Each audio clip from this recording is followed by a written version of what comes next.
네, 반갑습니다. 네, 반갑습니다. 이번 시간에는 우리 여기 사진에 지금 보이고 있죠? 일렌 마스크 아저씨가 CEO로 계신 해외 주식 테슬라에 대해서 주가 전망 및 분석을 좀 해보는 시간을 가져보도록 하겠습니다. 예, 분석 및 주가 전망 해외 주식을 좀 제가 해봤어요. 왜? 좀 있어 보이려고. 자, 농담이고요. 예. 좀 진지한 자세로 그럼 제가 좀 진행을 해보겠습니다.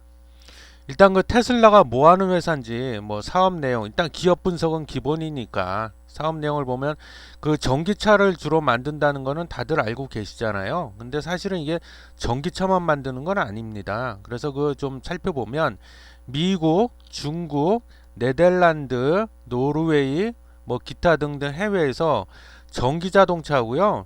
이 에너지 생성 그리고 및 저장 시스템을 설계, 개발, 제조, 임대 및 판매한다 이렇게 되어 있습니다. 그래서 오토모티브라고 부르는데 이 두 가지 부문에서 운영이 된다고 하네요. 그래서 첫 번째 부분은 에너지를 만들고 즉 생성하고 저장하고 이런 부문은 에너지를 제공하는 거죠. 예를 들면 태양광이라든가 이런 거. 그리고 두 번째 자동차 부문이 있는데 자동차 부문은 뭐 말 그대로 자동차와 관련이 된 것이겠죠. 세단, 스포츠 유틸리티 차량 이런 것들을 이제 생산해서 판매한다는 거죠. 그리고 또한 전기 파워 트레인 부품 및 시스템을 공급한다. 아울러 전기차 서비스를 제공하고 중고차까지 또 판매를 한다고 하네요. 예. 이 부문은 회사 소유의 상점 및 갤러리 네트워크와 자체 웹사이트를 통해서 제품을 마케팅하고 판매한다 이렇게 되어 있습니다. 그래서 테슬라 우리가 얘기는 많이 들어봤는데 무슨 사업을 하는 회사인지 핵심만 간략하게 좀 짚어봤습니다. 자, 그다음에 이제 뭐 제일 중요하죠. 재무 구조를 살펴보는데 깜놀할 일이 생겼습니다. 지난달이죠. 11월 24일 날 테슬라의 시가총액이 무려 5천억 달러를 넘어섰습니다. 5천억 달러. 5천억 달러면 대충 지금 환율로다 원화로 환산을 해보면 약 500조 원 정도가 되죠. 어마무시한 시가총액을 자랑하고 있습니다. 이걸 넘어섰다는 거 아니에요, 지금. 참고로 우리나라 현대차 시총이 42조밖에 안 돼요. 대략 계산해 보면 이게 올해 2020년도 1년 동안에 벌어들인 영업이익이 한 2조 정도라고 아직 4분기는 발표가 안 끝났으니까 2조라고 대충 그냥 가정을 해갖고 단순히 그냥 계산을 해보면 퍼가 256배. 아, 굉장합니다. 퍼가 256배가 돼버렸어요. 참고로 현대차는 퍼가 47배. 제조업이 256배다. 아, 이거는 무슨 바이오 제약 기업도 아닌데도 불구하고 제조업체가 이렇게 256배의 펄을 자랑한다는 거는 이건 자랑할 일이 아니에요. 굉장히 고평가돼 있다. 거품이 좀 많이 끼어 있다. 이렇게 볼 수가 있고요. 참고로 현대차 영업이익 약 1조 원이 조금 넘는 수준이에요. 그죠? 근데 테슬라는 올해 총 영업이익이 약 2조 정도가 되지 않을까 저는 개인적으로 그렇게 보고 있습니다. 그래서 이제 구체적인 실적을 보면 2020년도 3분기 기준으로 즉 2020년 7월, 8월, 9월 딱 3개월치만 딱 떼어놓고 나서 보면은요 영업수익 즉 분기 매출이 이게 지금 공이 몇 개냐? 공이 9개 87억 7천만 달러 87억 달러를 했어요. 매출이 그리고 총 이익이 20억 달러 정도 됐네요. 그리고 영업이익이 8억 900만 달러. 8억 900만 달러면 얼마야? 대략 한 8억. 8억이면은 여러분 8억이니까 잠깐 계산 좀 해볼게요. 8억에 80억에 800에 8천억. 8천억이 조금 넘네요. 영업이익이. 8천억. 이자로 내는 게 1억 6,300만 달러. 이거는 뭐 무시해도 되겠네요. 이자 비용은 뭐 별로 많이 안 나가네요. 그래서 연결 당기 순이익이 3억 6,900만 달러가 됐습니다. 3억 한 3천억, 3,700억 뭐 요 정도가 났어요. 그 연결 당기 순이익이 그렇고요. 그래서 EPS라고 그러잖아요. EPS. 예? 주당 순이익. 이거는 뭐요? 당기 순이익을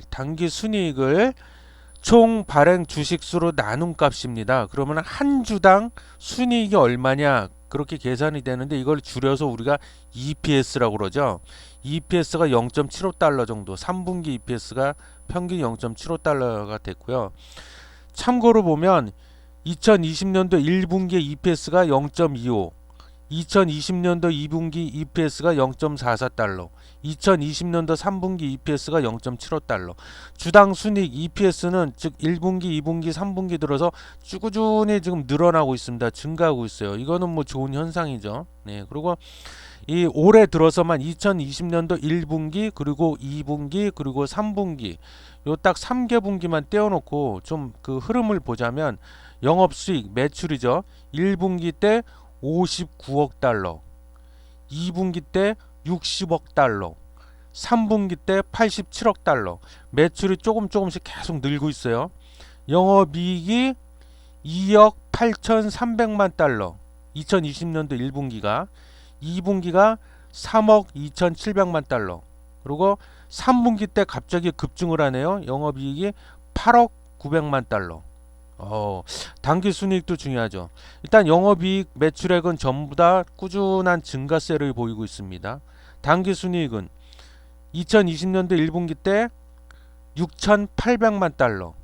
그러다가 2분기 들어서 1억 2,900만 달러. 3분기에 들어서 3억 6,900만 달러. 예. 당기 순이익도 쭉 늘어나고 있어요. 그리고 주당 순이익 EPS는 앞서 살펴봤죠. 예. 1분기 0.25달러, 2분기 0.44달러, 3분기 0.75달러.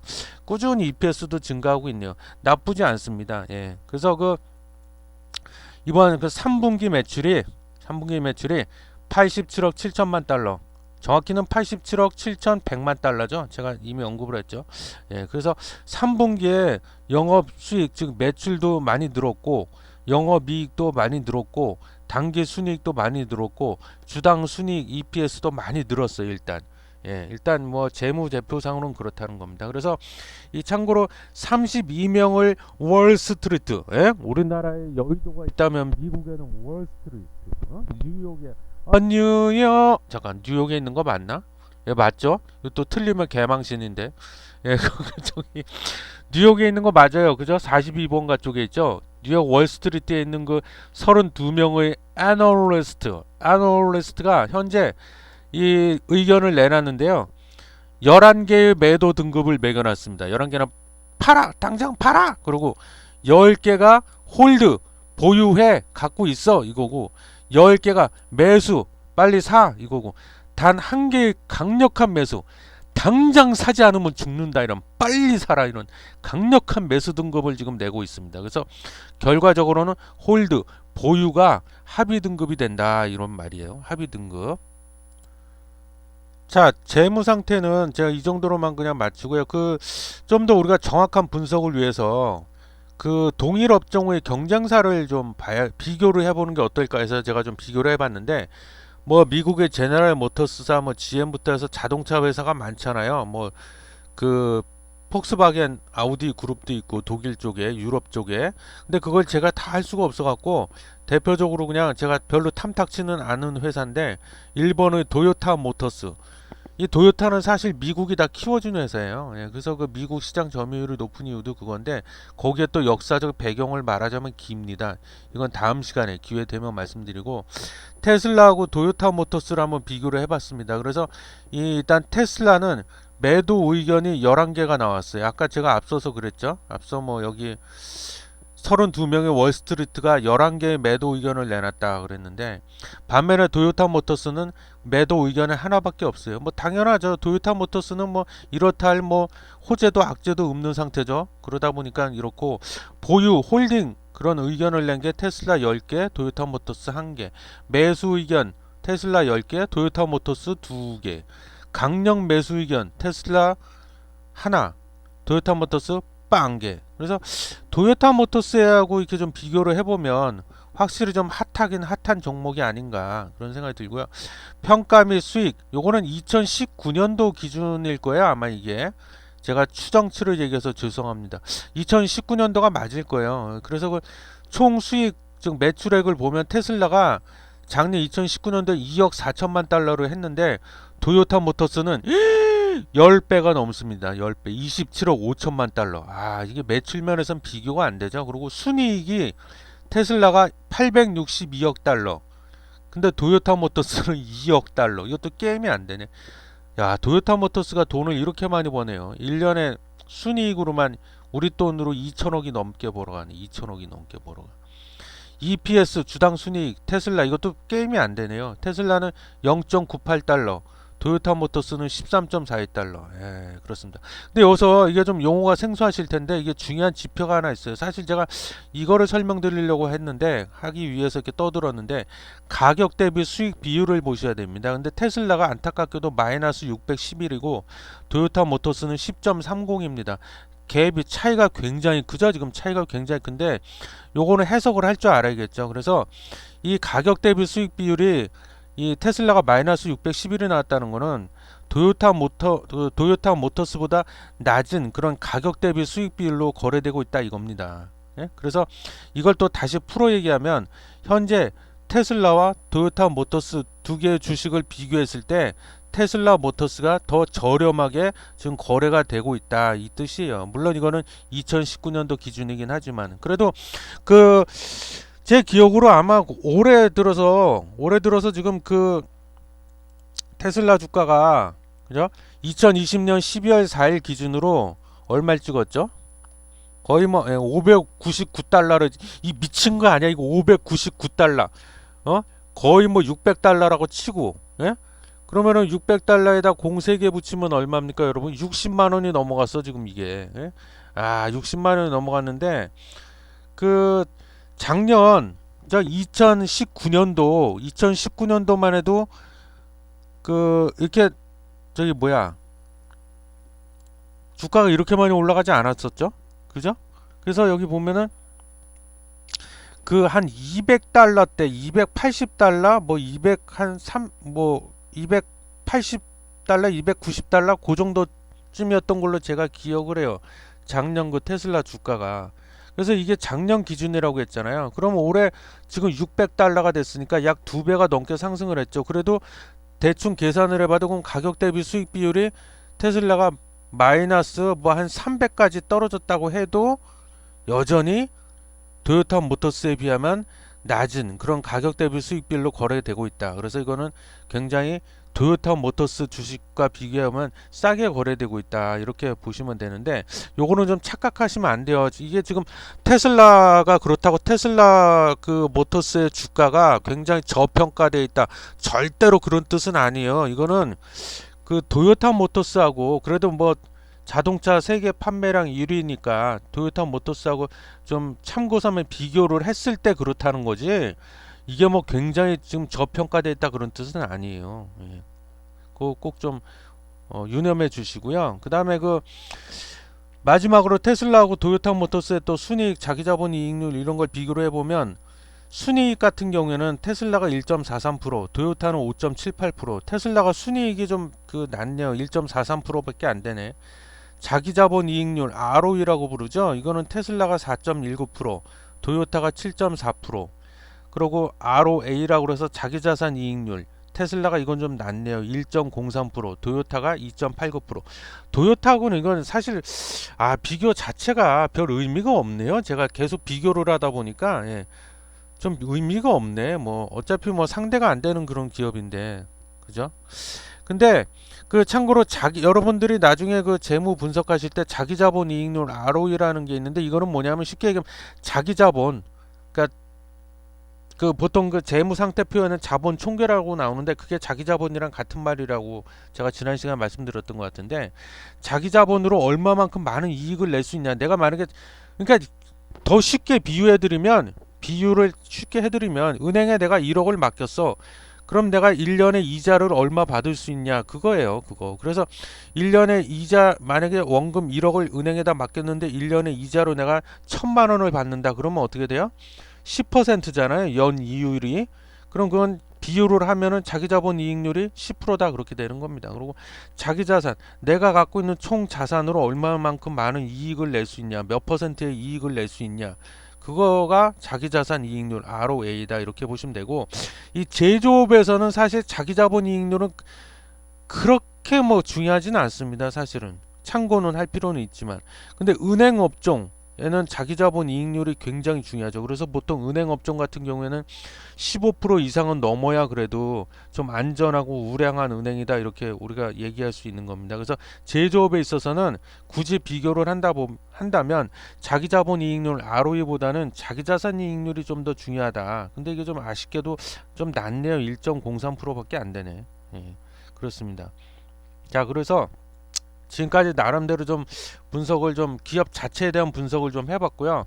그럼 이번에 우리가 이제 그 주가 관련해서 또 생각을 해봐야 되잖아요. 그래서 이 주가 관련해서는 지금 리스크가 한 세 가지가 있다. 제가 세 가지 정도 리스크를 제시하는데요. 첫 번째는 테슬라의 베타가 1.68%로요. S&P 500보다 68%나 더 변동성이 크다는 겁니다. 네? 1.68%. 이거는 S&P 500 지수 아시죠? S&P 500 지수가 주가가 계속 오르락 내리락 그럴 거 아니에요. 그 S&P 500에 편입된 그 종목들의 주가가 매일매일 오르락 내리락 즉 막 변동을 하는데, 그 변동성이 이 테슬라의 베타가 1.68%가 나왔기 때문에 그 S&P 500보다도 변동성이 약 68%더 크다는 겁니다. 이거는 뭐야, 변동성이 크다는 건 좋은 거예요, 나쁜 거예요? 좀 안 좋은 거죠. 쉽게 말하면 변동성이 크다, 그거는 주가가 막 급등을 했다 다시 또 급락을 했다 다시 또 급등을 했다 막 급락을 했다, 이런 거를 얘기하는 거예요. 막 반면에 도요타 모터의 베타는 0.6밖에 안 됩니다. 그래서 S&P 500보다 변동성이 오히려 40%가 낮다. 그래서 도요타 모터하고 제가 아까 비교한 이유는 이제 여기서 좀 나오죠. 제가 왜 도요타 모터하고 생뚱맞게 테슬라하고를 자꾸 비교를 그동안 했는지. 테슬라는 변동성이 좀 커지고 있다 지금. 반면에 도요타 모터스는 안정성이 커지고 있다. 좀 안정적으로 돼가고 있다. 물론 뭐 장단점은 있습니다. 뭐 안정적이라고 해서 뭐 무조건 다 좋은 건 아니죠. 뭐 어떻게 보면 뭐 너무 안정적이면 수익이 크게 나지도 않고 크게 안 나지도 않고 그냥 맨날 그 수치 그대로 그냥 쭉 간다는 거예요, 그냥. 그래서 주식 투자자 입장에서는 이게 주가에도 반영이 되기 때문에 주가가 뭐 급등을 한다거나 뭐 아니면 뭐 서서히 완등을 할지라도 추가로 계속 상승할 일이 별로 없죠, 이거는. 토요타 같은 경우에는. 반면에 그 테슬라는 좀 변동성이 크긴 하지만 오를 때는 또 확 올랐다가 빠질 때는 또 확 빠지고 뭐 이런 것도 좀 뭐 재미라고 하기엔 좀 그런데, 재미있는 주식은 테슬라가 더 재미가 있죠, 확실히. 그래서 주가를 지금 보면, 그리고 두 번째 제가 제시하는 리스크, 꺾일 줄 모르는 주가. 이 큰 화면으로 볼까요? 아, 이거 보세요, 여러분. 이게 지금 미친 거 아닙니까? 미친 거? 이거는 이제 하루 동안의 주가 그 차트인데 2020년 12월 4일 하루 동안, 그리고 한 6개월치, 이게 6개월치로 봐도 쭉 올랐죠. 1년치를 보면 상당히 올랐습니다. 지금 그래서 600달러를 지금 뭐 넘어서려고 지금 폼을 잡고 있어요. 다음 주 되면 600달러 충분히 넘어갈 것 같습니다. 근데 올라도 너무 올랐다. 물론 여기서 뭐 조정 한번 주고 여기서 또 그 기간 조정 한번 거치고 그러다가 최근 또 급등이 나왔죠. 이 최근 급등 나온 이유는 또 따로 있습니다. 뒤에 말씀드릴게요. 왜 제가 마우스 커서로 가리키고 있는 부분, 요때부터 왜 갑자기 이렇게 또 급등이 나왔는지, 이거는 이유가 있어요. 모멘텀이 하나 있습니다. 자, 그래서 두 번째 리스크, 너무 올랐다. 꺾일 줄 모르는 주가 도저히 꺾일 기미가 안 보인다. 올라도 너무 올랐다. 이거 하나고요. 그 다음 세 번째 리스크가요. 이게 제가 가장 염려가 되는 리스크인데, 지금 누군가가 공매도를 쳤습니다. 대량으로 공매도를 쳤어요. 누가 쳤나고 봤더니 마이클 버리라고 하는, 이분 유명하신 분이죠. 그 2008년 미국발 금융위기 터졌을 때 공매도를 쳐가지고 남들은 다 안 하는 혼자 반대 방향으로 공매도를 쳐갖고 굉장히 큰 돈을 번 양반이에요, 이분이. 그래서 이분이 지금 현재 헤지펀드인 사이언 에셋 매니지먼트를 운영하고 있는데, 이분이 테슬라는 이제 조만간에 거품이 확 빠져버릴 거다 그래갖고 대량으로 공매도를 쳐버렸습니다. 예. 그래서 이게 제가 왜 나름대로 이 세 가지 리스크 중에 가장 큰 리스크라고 하냐면, 이분이 바보가 아니란 말이에요. 예? 바보가 아니란 말이야. 2008년도 금융위기 때도 그 펀드를 만들어 갖고 그 공매도를 쳤는데, 펀드에 가입한 그 투자자들이 있을 거 아닙니까? 거기다 막 소송 건다고 난리도 아니었어요. 만기도 안 됐는데 내 돈 빼겠다고 막 안 주면 소송 걸 거라고 막 그런데 마이클 버리가 끝까지 싸웠잖아요. 만기 때까지는 절대 돈 못 빼간다 그래갖고 막 소송 거네 막 안에 막 시끄러운데 끝까지 그냥 뚝심 하나로 버텨가지고 떼돈 벌었잖아요. 네. 이런 양반이 그리고 이런 말을 또 씨부리셨어요. 예. 아 이분이 씨부른 게 아니고 일렌 마스크 원래 본명은 일론 마스크죠. 근데 일렌 마스크 아저씨가 이런 말을 했어요. 테슬라의 수익성을 지금 당장 높이지 못하면 우리 테슬라의 주가가 커다란 망치 아래 놓인 달걀처럼 개 박살이 날 것이다. 또 이렇게 씨부리셨어요. 예? 불난데다 부채질까지 하네. 그래서 다른 사람도 아니고 테슬라의 CEO가 이런 말을 했다는 겁니다. 예? 그리고 제가 리스크 하나 빼먹었네요. 네 번째 리스크. 요거는 좀 일각에서 그냥 일부 사람들이 제기하는 문제인데 뭐냐면 제기하는 그 문제가 뭐냐면 지금 현재 테슬라의 수익을 보면은 수익 구조를 보면은 대부분이 전기 자동차를 팔아서 그 나오는 수익이 아니라 탄소 배출권을 팔아 갖고 이 나오는 수익이 대부분이다. 그렇기 때문에 문제가 있다. 또 요렇게 또 일각에서는 이런 문제 제기 그래서 위험하다 이렇게 말씀하시는 분들이 있는데 요거는 제가 보기에는 뭐 크게 걱정할 일은 아닌 거. 왜냐면 얼마 전에 그 신차 판매량이 또 최고치를 기록했기 때문에 그래서 이거는 뭐 전혀 일리가 없는 얘기는 물론 탄소 배출권도 팔고 있어요 지금 테슬라가. 근데 이게 뭐 수익에서 절대적인 큰 비중을 차지하는 건 아니다. 그래서 이거는 제가 좀 무시를 해도 되지 않을까. 그런 사람들의 얘기도 있구나 이 정도로만 이해하면 될 것 같고. 자 리스크 즉 악재를 네 가지를 말씀드렸는데 이렇게 하고 끝내면 또 서운하잖아. 악재만 있냐? 물론 호재도 있습니다. 호재도 한 두 가지가 있는데 보수적으로 유명한 골드만삭스. 예? 이거 뭐야? 투자은행 IB죠. 세계적인 골드만삭스가 굉장히 보수적이에요. 그래서 웬만하면 매수 의견을 잘 안 내요. 안 내는데 이랬던 골드만삭스가 지난 12월 2일 날 투자 의견을 원래 중립이었는데 작년인가 올해인가 중립으로 낮춰놨다가 12월 2일 날 갑자기 미쳤는지 이게 매수로 바꿨어요. 투자 의견을 매수 사라. 그래서 목표 주가를 780달러 70%나 더 높게 잡았어요. 780달러 지금 600달러인데 한 180달러만 더 가면 목표 주가 되겠네요. 그래서 현재 주가 대비 최소 37%의 주가 추가 상승 여력이 충분히 있다고 봤다. 골드만삭스가. 여기에 대해서는 저는 글쎄요 모르겠습니다. 반반입니다. 780달러 과연 갈 수 있을까? 못 갈 것 같진 않아요. 갈 수 있을 것 같긴 한데 중간에 한번 꼬꾸라졌다 갈 것 같긴 하고 모르겠습니다. 저도 지금 좀 혼란스럽네요 갑자기. 예. 그리고 제가 아까 그랬잖아요. 다시 차트로 돌아가서 제가 마우스 커서로 가리키고 있는 부분 이날부터 갑자기 급등이 나왔다고 그랬는데 급등이 나온 이유가 있었다고 그랬잖아요. 그게 뭐냐면 이제 호재가 하나 나왔는데 그게 뭐냐면 S&P 그 미국의 S&P 500 지수 아시죠? 거기에 편입이 됐어요. 테슬라가. 편입이. 그래서 이게 제가 알기로는 이 S&P 500 지수에 편입되려면 그 조건이 있습니다. 조건 중에 시가총액이 얼마? 1000억 달러인가 이상이 돼야 되고 그리고 4분기 연속으로 흑자를 내야 되고 아마 그래야 되는 뭔가 기준이 있을 거예요. 근데 드디어 이 테슬라가 그 기준에 이제 충족이 돼서 이번에 편입이 됐습니다. 그래서 주가가 이렇게 최근에 급등이 나온 건데 그럼 이게 왜 주가를 끌어올렸을까? 이게 뭐길래 도대체? S&P 500 지수에 편입이 되면은요 패시브 자금이 많이 유입이 됩니다. 이 패시브 자금 좀 어렵죠 말이. 우리말로 직역을 하면 수동적인, 반대말은 액티브 자금, 직역하면 능동적인. 그래서 이 참고로요 일단 S&P 500 지수를 추정하는 글로벌 패시브 펀드의 규모가요 약 5천 우리 돈으로 5,080조 원에 육박합니다. 우리나라 GDP의 몇 배야 이게 도대체. 어마무시한 막대한 자금이 이 S&P 500 지수를 추종한다는 겁니다.